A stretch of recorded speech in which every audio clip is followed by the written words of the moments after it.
Sejam muito bem-vindos ao nosso segundo episódio do nosso videocast Conexão ao Cubo.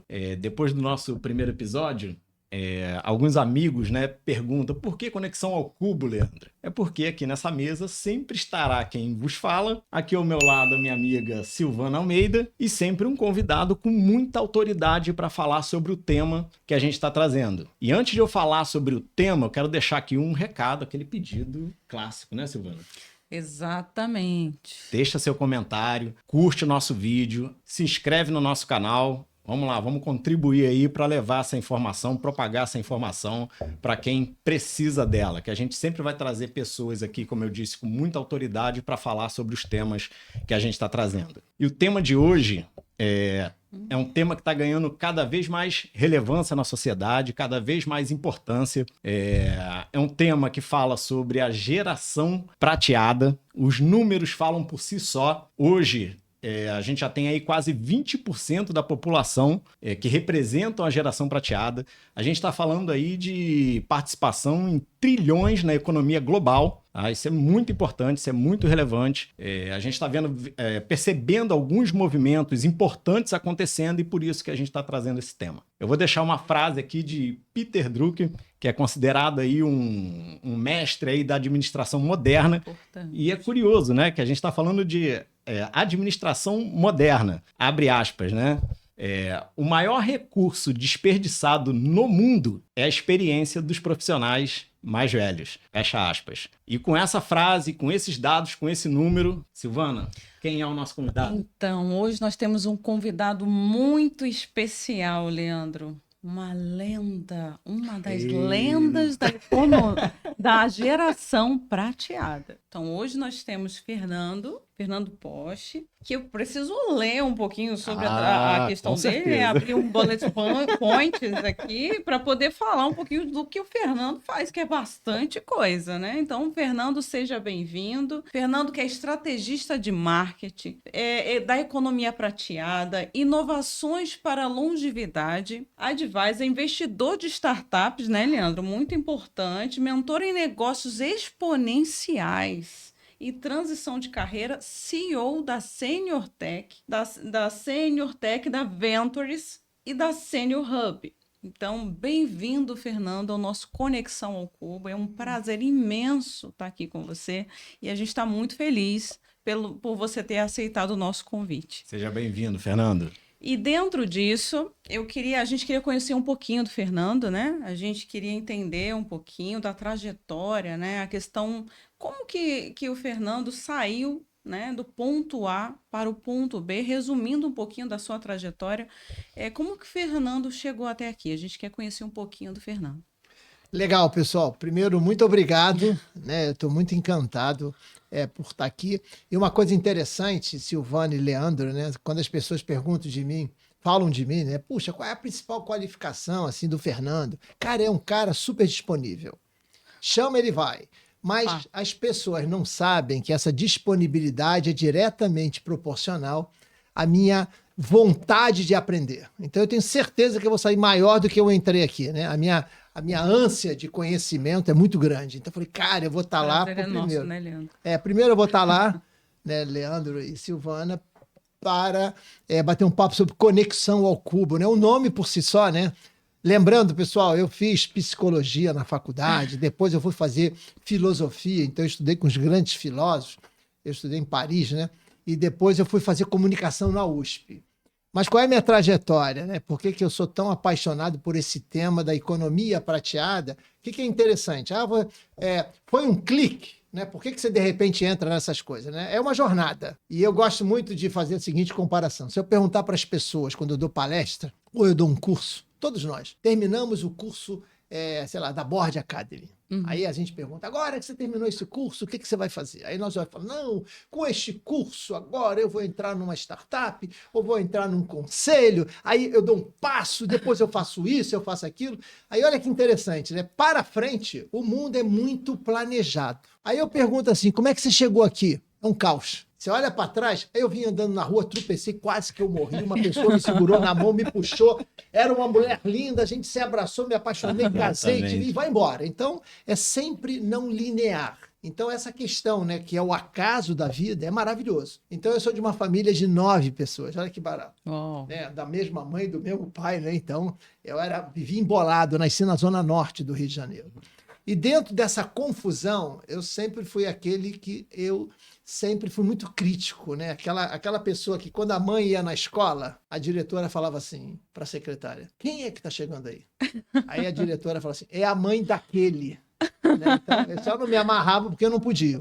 Mas o que quer dizer isso? Que eu olhava para a realidade de uma forma muito crítica, não me adaptava a essa realidade, tinha que seguir essa determinada realidade. E muitas das coisas batiam em cima de mim, eu achava aquilo muito estranho. Coisas que eu me lembro muito forte. Pessoas muito mais velhas olhavam para mim e diziam assim: se eu tivesse a sua idade, eu teria feito isso. Como se a vida tivesse acabado. A outra coisa que sempre me chamou muita atenção foi as pessoas falando... agora ele se aposentou, sumiu do mapa. Então aquilo sempre me preocupou, né? Então eu vim fazendo essa jornada refletindo sobre a questão não necessariamente da idade, mas sobre a questão de por que determinados padrões tomam conta da gente. Quer ver? Desculpa te interromper, eu não gosto de interromper, Fernando, interromper. mas com que idade você despertou esse interesse? Que isso me gerou essa curiosidade? Você falou ali que estava enxergando, né, essas pessoas comentando isso, mas com que idade você tinha ali já despertou isso? Olha que interessante, né? Porque como as palavras vão construindo determinadas realidades, né, para que você possa significar as palavras, muitas das coisas que a gente vivencia hoje, talvez você não tenha a mesma representação das palavras lá atrás. Sim. Eu sempre fui empreendedor. Mas se você perguntar assim, você era empreendedor de startup quando você começou? Eu nem sabia o que era isso. Exato. Mas quando eu faço uma releitura da minha história, o que eu fazia? Eu mexia com inovação, eu criava coisas novas, eu pedia dinheiro para a família. Então, eu estava mexendo com bootstrap, então eu já era um empreendedor de startup, mas não tinha esse nome. Exato. Então, o interessante é você olhar a realidade atual, quem está nos assistindo, olha para a sua realidade atual e tenta fazer uma releitura da história à luz do momento atual. Então, por exemplo, eu me lembro uma coisa que me chocava muito. Eram os meus irmãos mais velhos, quando faziam 18 anos, deixavam de falar com a gente por causa da idade. Eu falei, achava aquilo. Eu dizia assim, quando eu tiver 18, eu vou falar com todo mundo. E continuava falando com todo mundo. Você queria fazer exatamente o inverso. O inverso, né? Mas eu achava muito... Não era só o inverso. Primeiro, era a exclusão que você tinha. Segundo, eu achava que todo mundo perdia, porque você não conectava mais com os caras. E os caras ficavam chatos. Deixava de aprender também, né? De trocar com essas pessoas. Os caras ficavam muito chatos. Quer ver uma outra coisa que eu via muito? Olha que interessante. Você já era, desde aquela época, um especialista em geração prateada. Eu não tinha a menor ideia do que seja. Mas eu olhava para aquilo de olhos diferentes. Outra coisa, aquela galera, né, super alegre, surfista, que, fazia folia na rua, jogava bola, fazia aquelas confusões. De repente, tinha que botar uma outra roupa. Cara, que coisa chata. Não, agora eu estou trabalhando. Então, você tinha vários formatos que a sociedade te colocava e você ficava muito amarrado nisso. E dentre esses formatos que a gente tinha, era a exclusão do público mais velho. Então, o público mais velho era aquele que se aposentava, era aquele que você ia naquelas reuniões chatas, porque o cara não servia para nada, e eu achava aquilo estranho. Então, eu vinha avançando. Quer ver uma outra coisa interessante? Eu me lembro que eu estava andando com o tio, eu adorava ele estava andando na rua, e de repente veio uma bola. Aí ele me segurou na mão assim, a bola passou do lado dele, e ele foi jogador de futebol. Ele não chutou a bola. Aí eu olhei assim para ele, assustado, ele falou assim, não faço isso porque eu agora estou em roupa de trabalho. Eu falei, que é isso? E não posso mais fazer isso. Não posso mais fazer isso. Então, essas exclusões que foram sempre me chamando. Como eu sempre fui empreendedor, como é que você entrou nisso? Como eu sempre fui empreendedor, eu nunca tive essa vivência, eu trabalhei numa grande empresa, eu nunca tive carteira assinada, né? Então, eu sempre passei ao largo disso. E aí, quando foi chegando um determinado momento, os meus amigos de infância, colegas, né? Eu trabalhava como consultoria, eles começaram a sair das empresas com peso da idade. E eu achava aquilo estranho, porque eu não tinha esse problema. Como eu sempre fui empreendedor, eu tinha que vender meu serviço, independente da idade. Tinha que se atualizar, tinha que buscar informação, tinha que sempre... Você agora é empreendedor, sabe disso. Então, lifelong learning é o tempo todo. Então, eu jamais imaginei o seguinte, por que eu vou parar? Porque se eu parar, quem é que vai botar dinheiro dentro de casa? Porque eu não tenho uma empresa, eu não vou ter uma aposentadoria, né? Então eu tenho que construir isso. Essa galera tinha esse peso. Então isso começou a me despertar. Ué, o que está acontecendo? Aí eu fui olhando, pô, o que está vindo aí, né? O que é esse fenômeno? Eu fui estudar esse fenômeno. Ai, que legal. Aí Aí você em foi 2000 analisando esses pontos, como se fosse um chamado para você. Isso aí. Nossa, que legal. Porque o que eu quero... Galera que está assistindo a gente, presta Fala atenção pra eles, aí. fala pra eles. Não, você que está assistindo a gente, conexões ao cubo. Esse papo aqui, né, Leandro e Silvana, esse papo aqui não é um papo linear, não é um papo de ensinar, é um papo de construir junto. Construir junto. Porque o que acontece? A realidade, e o que eu acho isso apaixonante, né? Silvana e Leandro, olha só, isso é apaixonante. Nós estamos amarrados em alguns modelos platônicos da filosofia, da verdade. Então a gente fica desesperado atrás de determinadas verdades e a gente entra no looping de conhecimento que é maravilhoso. Só que a grande maioria das pessoas que eu converso e mentoro, elas se desvalorizam, porque estão sempre achando que a verdade está no outro. Então, esse momento de você estar aprendendo, olhando para essa realidade, se perguntando, cara, nesse momento histórico que eu estou agora, qual é a melhor versão de eu mesmo? Você acha que tem um paradigma formado na sociedade que impede elas de quebrarem isso? Seria mais ou menos isso? Eu acho que a primeira pergunta que eles costumam fazer, né, principalmente nos processos seletivos, eu ouvi isso essa semana, eu acho que tem muito a ver com o que a gente está conversando aqui. Estava conversando com um candidato de 58 anos, e ele já vinha trazendo essa carga, né? E aí ele fez a seguinte afirmação, ele disse, olha, deixa eu falar uma coisa para você, que é recrutador. Que geralmente os recrutadores eles param, olham para a gente e já observa, né? E as perguntas que fazem é como se a gente já tivesse um pé na cova. É como se a gente já estivesse com um pé na cova, mas as coisas não são assim. Eu falei, olha, as coisas não são bem assim. Né? Tudo na forma de pensar e tudo como que nós cuidamos do nosso corpo. Né? Posso ter 60, 70, 80 anos, mas depende de como eu tenho cuidado do meu corpo ao longo da minha trajetória. Então, isso vai dizer muito sobre o que eu vou conseguir fazer daqui para frente ou não, que a gente também precisa olhar para a saúde. Então, eu estava conversando com ele sobre isso, aí ele ficou assim atento, aí ele falou assim, ainda bem que você pensa assim, mas realmente a gente tem algumas pessoas que pensam, mas assim, isso já tem mudado, esse cenário tem mudado no mercado. Então, a gente tem cada vez mais falado sobre esse tema e é muito importante porque uma das coisas que também sempre me incomodou foi essa questão do seguinte, eu quero continuar trabalhando, independente da idade, e eu não quero que o mercado me exclua. Eu quero poder escolher sair do mercado a hora que eu assim achar.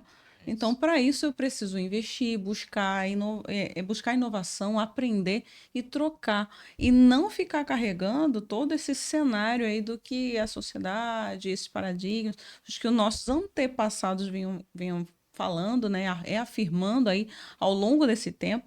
E a gente tem que também ser a pessoa que vai começar a mudar. Então, por isso que a gente chamou também o Fernando e as empresas, algumas pessoas ainda pensam assim.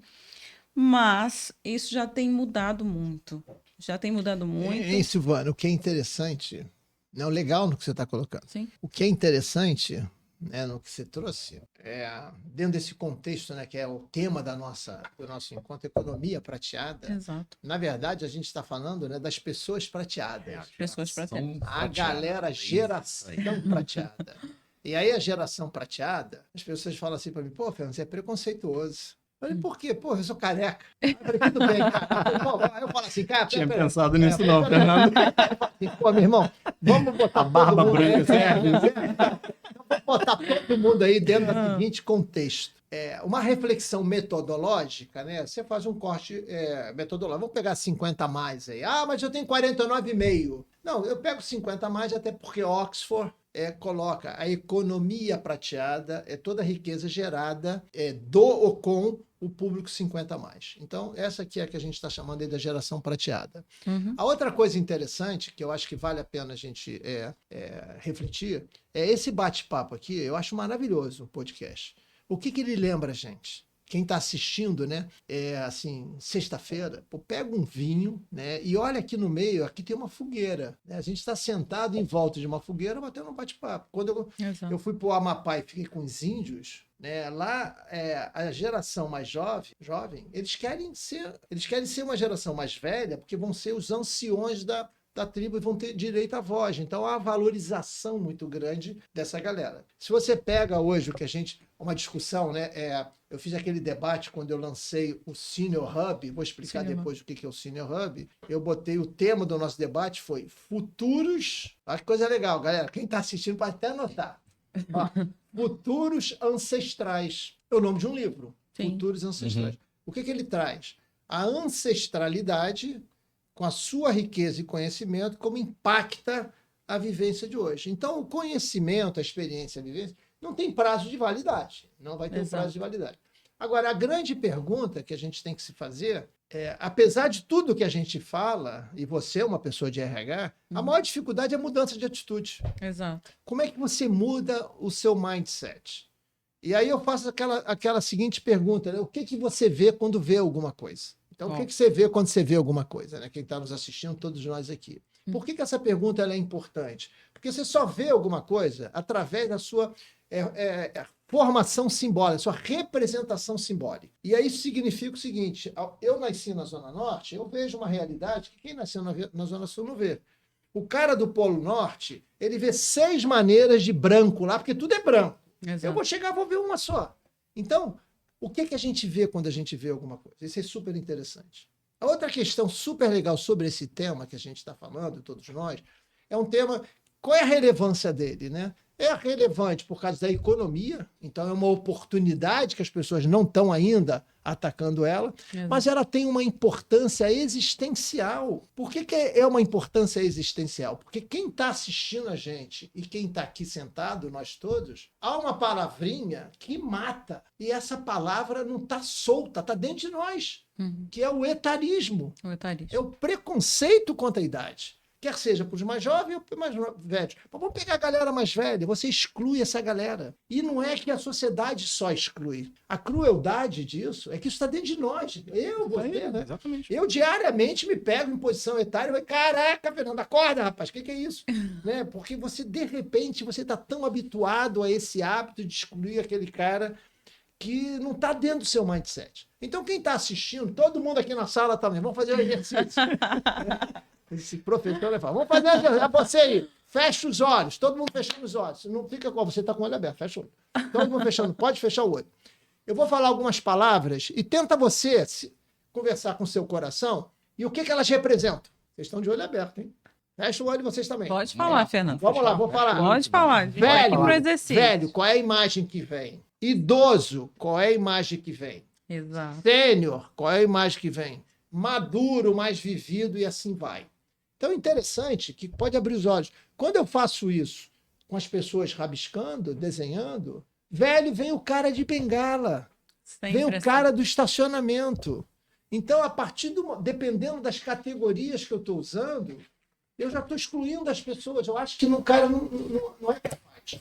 Não que a gente não deva usar essas palavras, mas eu acho que as palavras, né, elas têm uma força muito grande no simbólico. Quer ver uma outra coisa interessante? Quando eu nasci, a expectativa de vida era 45 anos. E tem uma matéria que roda aí o tempo todo no jornal, em tudo quanto é redes sociais, eu uso muito nas minhas palestras, que diz assim, velhinha quase morre atropelada por um ônibus aos 45 anos. Todo mundo ri. Todo mundo Sério? Nossa. Não posso nem ser mais atropelado. Olha só que interessante, né? Todo mundo ri. Olha que interessante quem está assistindo a gente. Sempre que eu falo, todo mundo ri. Por quê? É um absurdo. Né? Não bate velha de 45 anos com a idade. Mas se a expectativa de vida naquela época era 50, já estava com o pé na cova. Exato. Sabe o que vai acontecer? Em 2050, as pessoas vão morrer de rir quando falar assim, velhinho aos 90, porque lá vai ser 150. Então as referências estão mudando muito rápido. É a primeira vez na história da humanidade que a gente tem uma geração que é uma geração que está ressignificando a sua jornada da longevidade, que somos nós. Somos nós. Nós estamos construindo algo que não tem nome. porque vai sair uma nova categoria. O que quer dizer isso? Se você pegar a história da humanidade, você tem vários exemplos. Tem um livro famoso aí do Philippe Arrier, que é a história das crianças, da família e da sociedade, onde ele vai descrever como era a sociedade na Idade Média.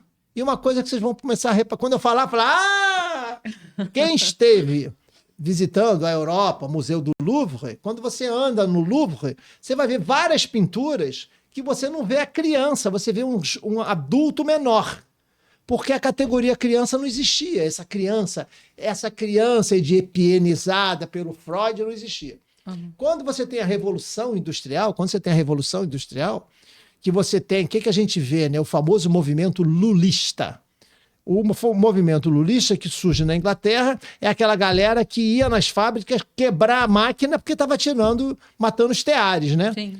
Mas o que eles estavam brigando ali no século XVIII, século XIX? Eles estavam brigando porque ali era um vale tudo. Criança de 10, 11 anos tinha que trabalhar, morria todo mundo ali. Então, a partir daquele momento, e quem vai botar essa diferença muito forte vai ser o Bismarck na Alemanha. Que ele vai criar o quê? Olha que interessante. Estou falando... O videocast, isso é uma aula de história. É uma aula de história. Mas isso é interessante, Leandro. Muito. Não, mas o que eu estou dizendo, isso é interessante, porque pra gente... Por que isso eu insisto em colocar essas questões? Porque isso constrói na gente uma história que me permite eu dar um outro passo numa metodologia que eu adoro, que se chama desconstrutivismo pedagógico. Você tem que se desconstruir para se reconstruir num outro patamar, para deixar de lado esse modelo fechado de imagem. Então, o Bismarck ele traz uma coisa muito interessante, que ele vai categorizar a sociedade em 3 momentos. Você nasce, aí você vai trabalhar e você vai se aposentar. Acabou! Então, resolveu vários pepinos lá. Mas, no meio do caminho, surge uma categoria. Qual categoria? O adolescente. Exato. Eu pergunto, o que é o adolescente? É aquele cara que está no meio do caminho, né, que está sustentado pela família para ter o período de formação. Tá numa E transição. a gente acha que isso é uma natureza humana. O adolescente sempre foi assim. Não. Se você pegar a galera, só para entender isso, porque eu quero chegar na geração prateada, Claro. mas se você pegar a galera de baixa renda, que a contradição trabalho é direta, o cara não tem adolescência. Não. O cara tá ali na favela, sai e vai direto para trabalhar. Essa adolescência nossa da Zona Sul e tudo, é um outro papo. Então, essas categorias que são criadas, a gente absorve ela como uma verdade muito grande. E o velho também. Então, você falou uma coisa que é uma pérola. Eu não consigo emprego porque você não me contrata ou porque eu já entro ajoelhado achando que eu já estou ruim. Como é que a gente desconstrói isso? Então, o que eu acho interessante eu dei uma palestra uma vez em Macaé e fui falar para a indústria de petróleo e gás. Me chamaram lá, eu fiquei super honroso. Olha a palestra. A palestra era oportunidades de trabalho para o profissional 50 a mais da indústria de petróleo e gás. Bacana. Excelente tema. Aí é um excelente tema. Excelente. Quem que me convidou? A galera de RH. E aí a galera de RH foi rico o suficiente para refletir dizendo o seguinte: se nós não redesenharmos os espaços para essa galera, ela não consegue se adaptar nos modelos tradicionais. Não é só eu contratar o cara, eu tenho que redesenhar, porque essa galera não quer mais emprego. Essa galera quer trabalho. Exato. Isso que o que você está falando, eu achei interessante você recapitular a história para poder entender o que está acontecendo hoje. E é verdade, você não precisa ir longe, né? Você olha para os meus pais, né? Passou a vida dentro de indústria. Meu pai trabalhou quase 35 anos dentro de uma gráfica, né? E quando você envelhece ali dentro de um ambiente desse, aí você já se sente ali excluído, né? Um trabalho braçal. E quantos viveram isso, né? E aí é interessante, você traz essa história toda e a pergunta que o Fernando acabou de fazer, né? Como é que você desconstrói uma cultura de uma sociedade que você trouxe aqui de uma época, né? Eu tô falando de uma época do meu pai. Como é que a gente desconstrói isso? Como é que tá o nosso momento hoje, Fernando, em relação a essa mudança? Primeiro, né, é inevitável uma mudança dessa. É inevitável. Você tem, né? Por exemplo, se você realmente acompanha, quem está nos assistindo acompanha o problema do aquecimento global, e tem acompanhado esses dados, né, percebe que o nível do mar está aumentando. Exato. Quem mora no Rio de Janeiro vê que aquela galera ali da Vieira Solto, quando tem ressaca, né, tá entrando cada vez mais água lá dentro daqueles apartamentos. Não está conseguindo mais segurar aquilo. Exato. Então, esse tsunami que está acontecendo no ambiente, nessa questão da sustentabilidade ambiental, vamos agora para o lado humano, né? Você tem um tsunami de pessoas que estão vivendo cada vez melhor, que estão vivendo com mais saúde, e eu diria em todas as classes sociais, você tem uma saúde melhor. A gente conseguiu, né? A humanidade conseguiu resolver 3 grandes desafios da humanidade. A fome. Ah, Fernando, tem muita gente morrendo de fome. Tem muita gente morrendo de fome. Mas se você comparar a fome na Idade Média, na Revolução Francesa, porra, o cara comia cavalo ali para matar. As pessoas esquecem, né? Então, isso é uma questão. Então, hoje o problema da fome é muito mais da distribuição de alimento. A gente produz o suficiente. Você tem a questão das grandes pestes. Mas e a Covid, Fernando? Pô, a Covid veio, foi resolvida, vai todas... Assim, a ciência avança muito. Agora, eu falo da peste da Idade Média que dizimou metade da Europa. Então, a gente conseguiu segurar as grandes doenças.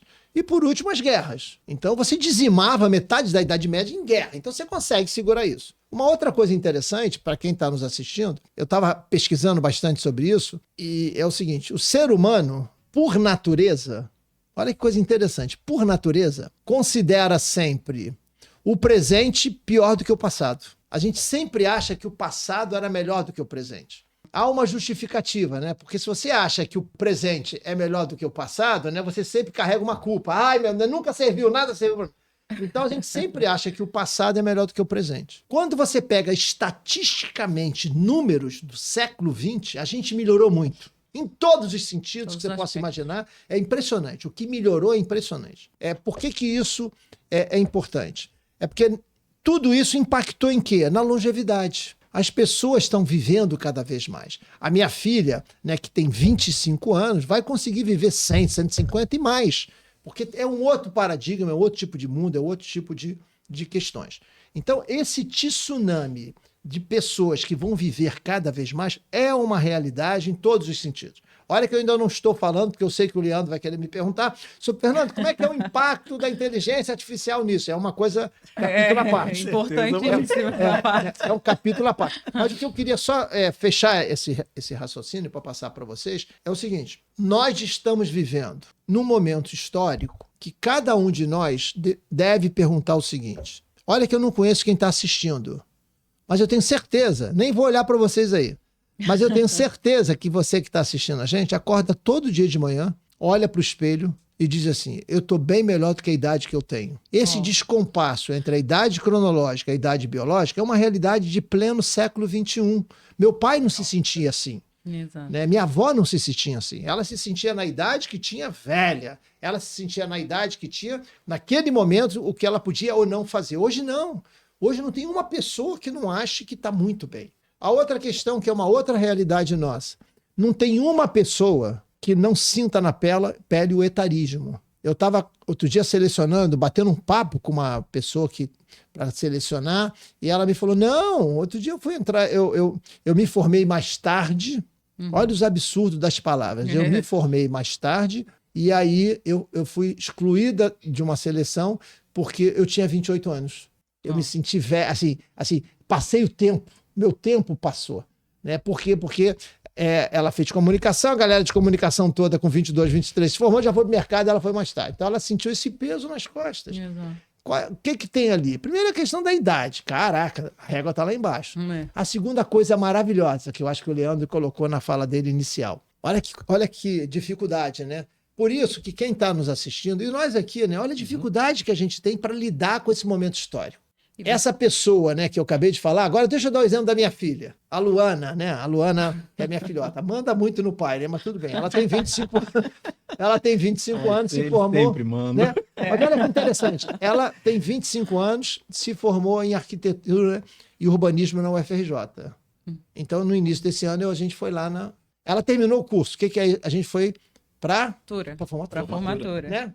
Aí, cara, olha o nó que deu na minha cabeça, galera. Ó. Eu tava lá batendo palma, assim, ó. Como é que eu posso bater palma, Aham.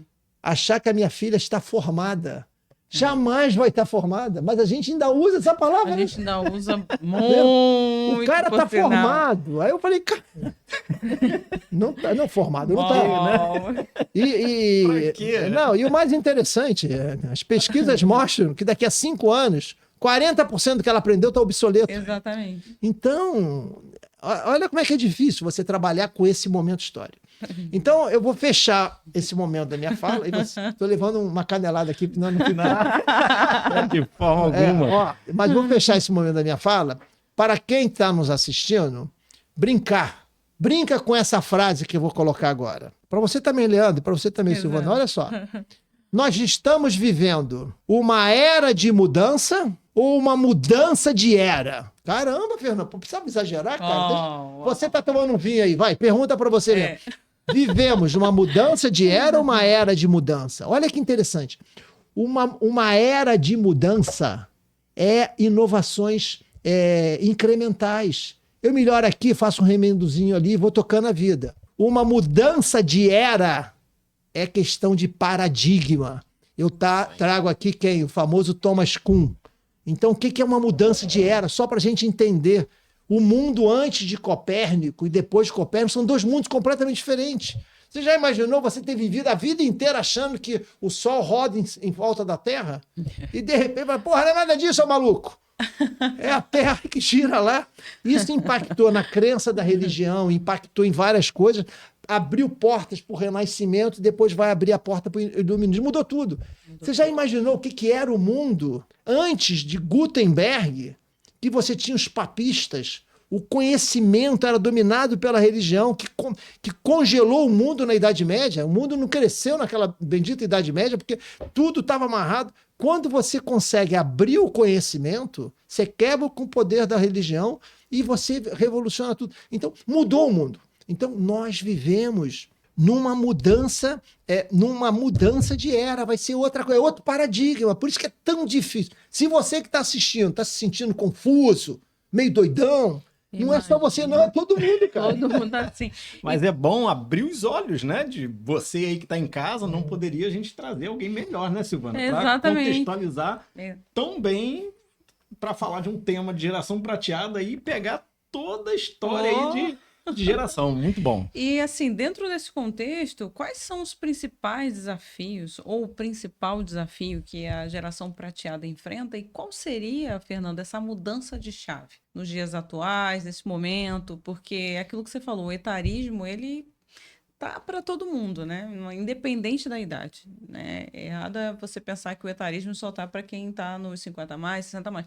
Tá para todas as idades. Então, a gente tem que trabalhar com isso, mudar esse mindset e começar a ser a mudança que todos nós precisamos, porque um vai auxiliar o outro de alguma forma, não tem jeito. Como é que a gente faz essas pessoas acreditarem em tudo que você está colocando aqui, em dados, em números, né?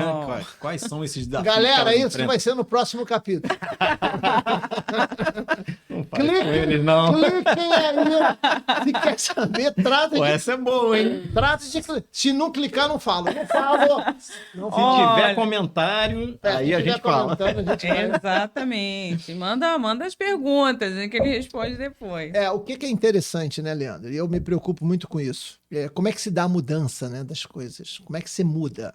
A psicologia diz que você tem duas maneiras, né? Você tem um impacto racional e um impacto emocional. Racional, né? Você pega lá um maço de cigarro, tá escrito, se você continuar fumando, você vai morrer. Tá escrito lá. Mas isso aí pouco me liga, né? Mas quando você pega no emocional, puxa, eu fui no médico, o médico falou que eu tenho um efizema, se eu não parar de fumar, eu morro amanhã. O cara para na mesma hora, né? Então, o emocional é muito forte. Então, como é que a gente pensa nessas questões, né? Para a gente entrar aí agora efetivamente no hands-on, no dia a dia. Você não vai mudar da água para o vinho, né? Mas eu acho que pequenas mudanças, como se fosse assim, pequenas percepções, a gente tem que levar como trabalho de casa. A primeira delas é valorizar as pessoas. Mas eu valorizo. Não valoriza, não. Ter a sensibilidade, né? Eu sou um cara muito sensível no escutar. Muito. Eu sou muito sensível nas coisas que acontecem. Então, olha que interessante. Não tem pessoas que não tenham tido uma vivência e uma experiência que você pode aproveitar. Eu me lembro que quando eu fiz psicologia, eu fui fazer psicologia por quê, né? Vou fazer faculdade, não sabia o que fazer, doido do jeito que eu estava. Formado. Eu tenho que fazer alguma coisa. Aí eu fui fazer psicologia, porque eu falei assim, vou estudar psicologia para saber por que a minha família tem tantos filhos e todo mundo é tão diferente. Isso que eu queria saber. Saí da faculdade, até hoje eu não aprendi, mas eu queria aprender isso. Não saiu formado. Aí depois falaram que eu tinha que trabalhar, fazer estágio. Aí eu vou fazer estágio numa clínica psicológica, né, onde tinham vários internos. E aquilo me impactou muito, porque eu me lembro que eu acompanhava alguns doentes lá. O cara, sei lá, devia ter 50, 60 anos, mas parecia uma criança. Então eu acompanhava, me lembrei do nome do cara, Humberto. Aí eu sentava perto dele, ficava desenhando, é um bebê. Aí a psiquiatra chegou perto de mim e falou assim, presta atenção, ele pode estar com a atitude de bebê, mas tem muito conhecimento aí que ele tem que botar para fora. Eu falei, cara, tá certo, tem uma experiência reprimida aqui.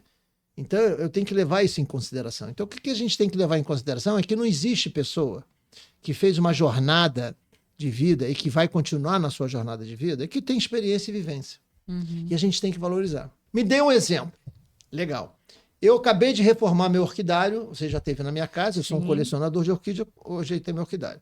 Aí no chão do orquidário, eu quero botar brita zero. Quero botar brita zero. Aí, tô lá com aquele negócio para comprar brita zero, quero comprar brita zero, vou fazer um churrasco amanhã, que vocês já foram convidados, eu tenho que ter o meu orquidário bonitinho. Aí, semana passada, eu consegui um fornecedor de brita zero. Aí, liguei pro cara, meu irmão, eu quero comprar brita zero. Quanto você quer? Eu só vendo 4 metros. Você vende o quê? Só 4 metros? Eu só vendo... Peraí. Aí, peguei a fita, fui lá no meu orquidário, 4 metros. 4 metros, pode mandar. Tá, achei caro, mas paguei. Aí, o meu caseiro, na verdade, o meu jardineiro, é o Genival, tem 72 anos.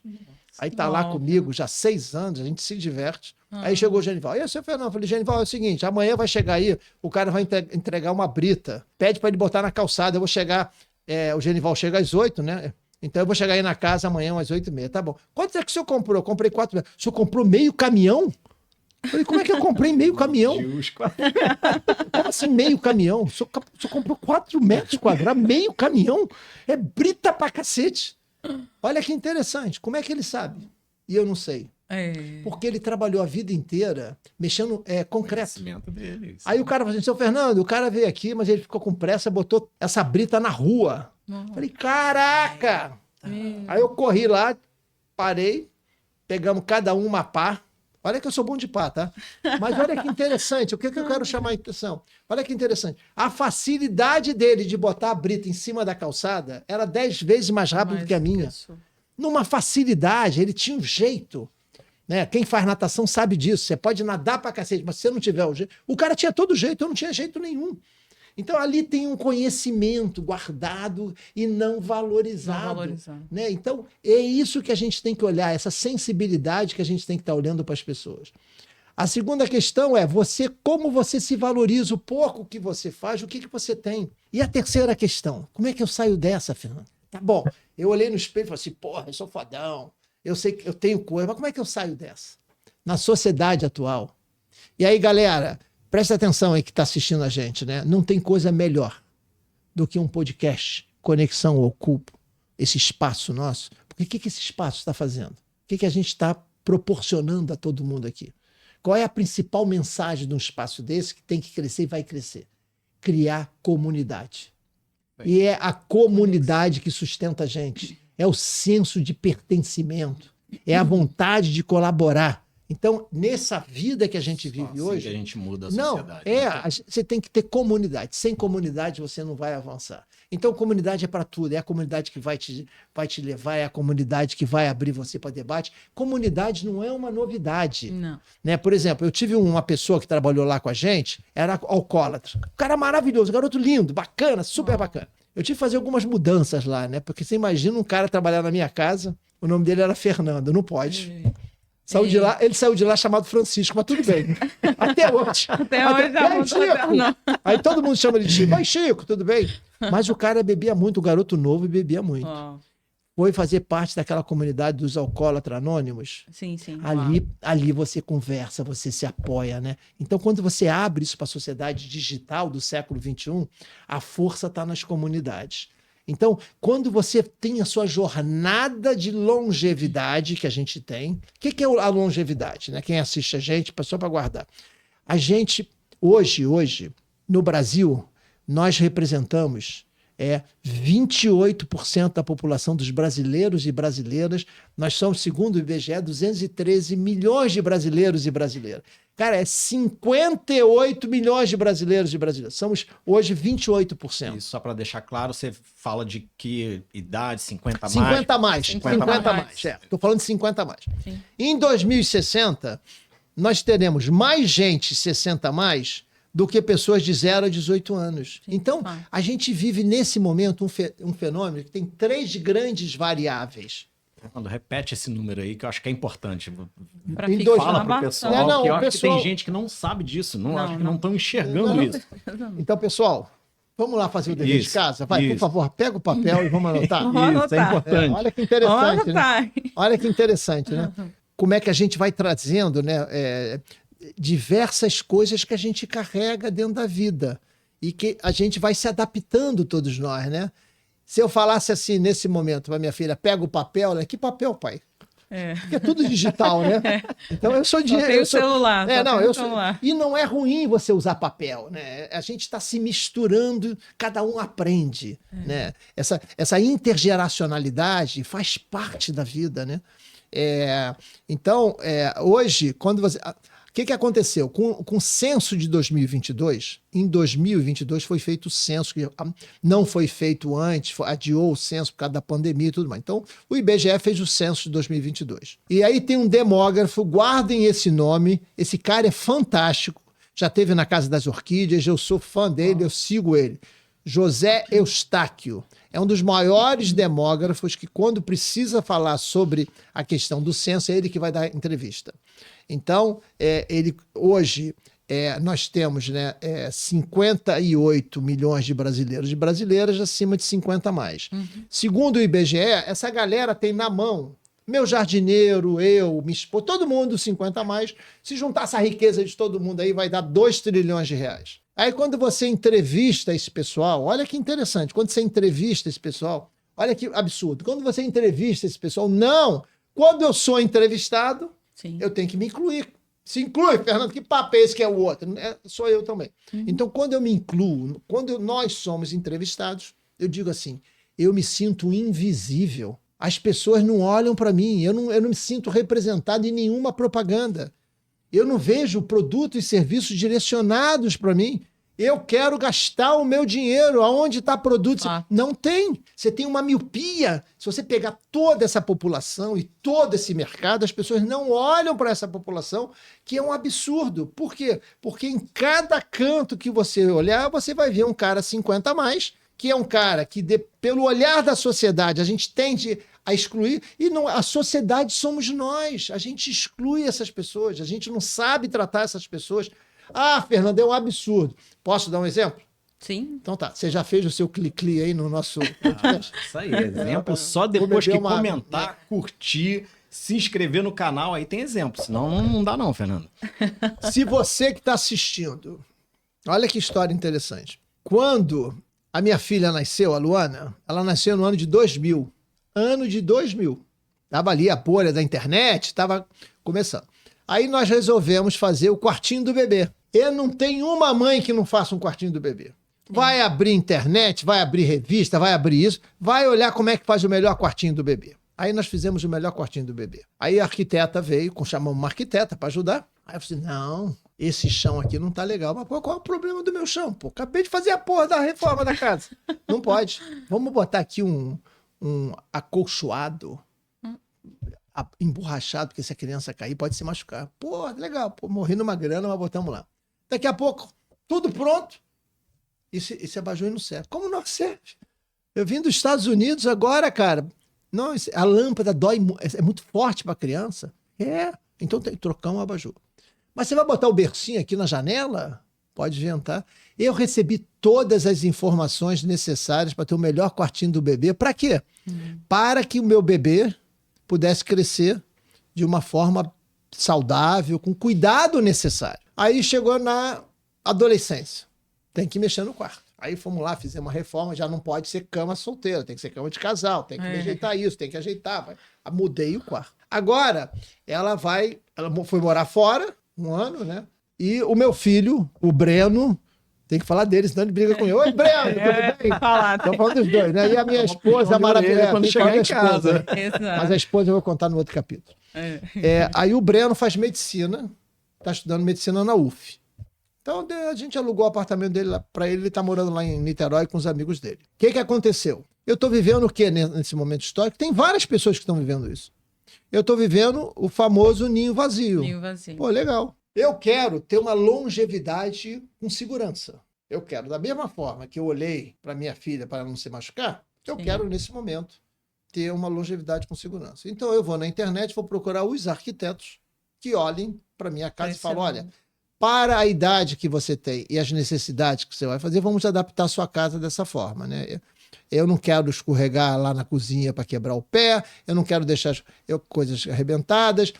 A gente começa a ter dificuldade com a luz, como a minha filha também tinha, então eu quero adaptação disso, eu quero tudo necessário. Entra aí e descobre alguém que seja especialista nisso. Você não tem. Você não tem ninguém. Então, olha o apagão. Você não tem pessoas que estão olhando para essa questão.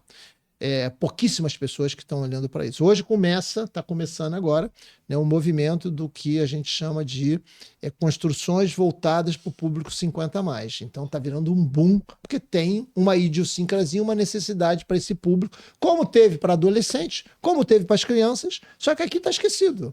Então a tendência é que a gente avance cada vez mais, que esse público vai sendo majoritário, mas não é aquele público majoritário do velhinho que a gente imaginava. Aquele que não quer nada, não, ao contrário. É um cara que quer atividade, ele quer atualizar a sua casa. Essa é a primeira questão. A outra questão interessante, que é pegando de novo a sua pergunta, é como é que a gente faz, né? O primeiro ponto é você se ressignificar que nesse momento da vida que a gente tem, 50+, quando você vai chegando nessa determinada idade, as pesquisas mostram nisso, que você começa a ter times diferentes e percepções diferentes. Então, eu tenho que valorizar cada vez mais, Leandro e Silvana, né? Pô, eu erro o nome de todo mundo. Leandro, Silvana, João Pedro. A gente tem que ter muita clareza que o conhecimento que eu tenho, a vivência que eu tenho, isso vale ouro. Mas como é que eu boto isso em prática?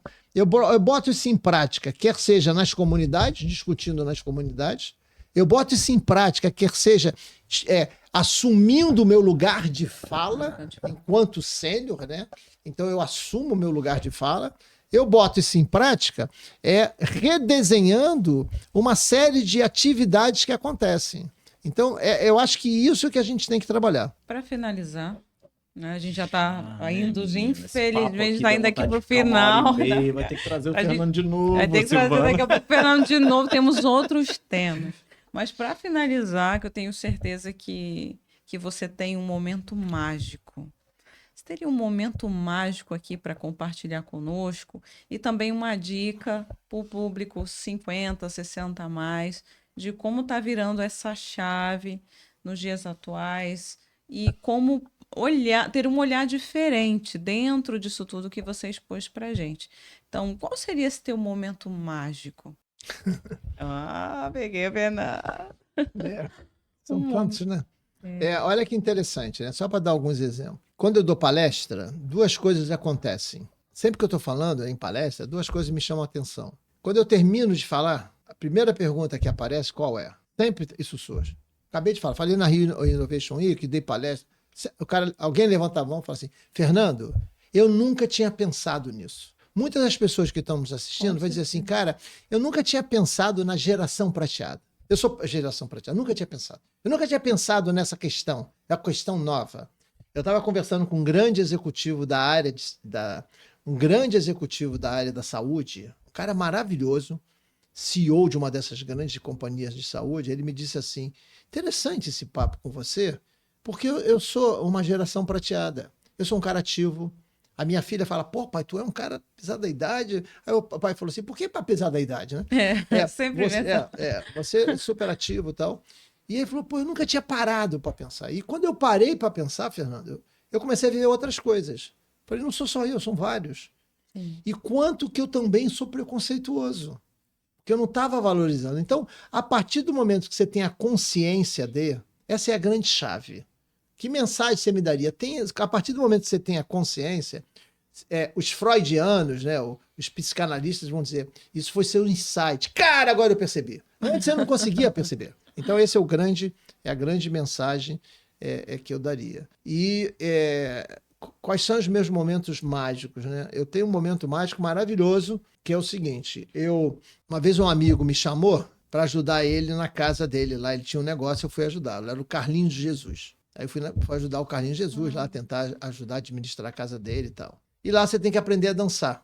Porra, eu falei, cara, eu sou duro. Ele, porra, brincava comigo, mas tem que aprender a dançar. Então você tem que aprender dança de salão.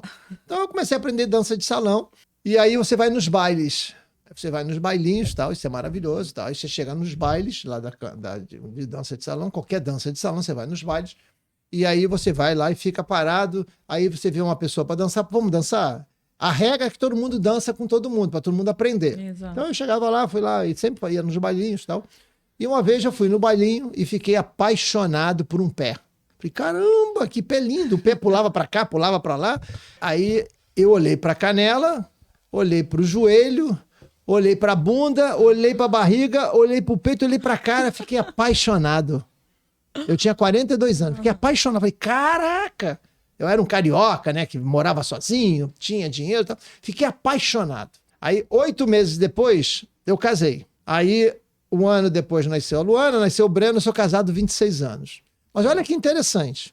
A minha esposa, até hoje a gente ri sobre isso. Ela é médica e tinha 32 anos. Ela tinha 31 anos. Eu tinha 42, ela tinha 31. E ela comentou lá pra galera dela, lá onde ela trabalhava, assim, tô namorando um coroa. É interessante. Eu era coroa, aos 42. Quando eu conversei esse ano com a minha tia, que eu fui a São Paulo, e ela falou, ei, garotão! Ela fez 101 anos. Eu sou garotão pra ela.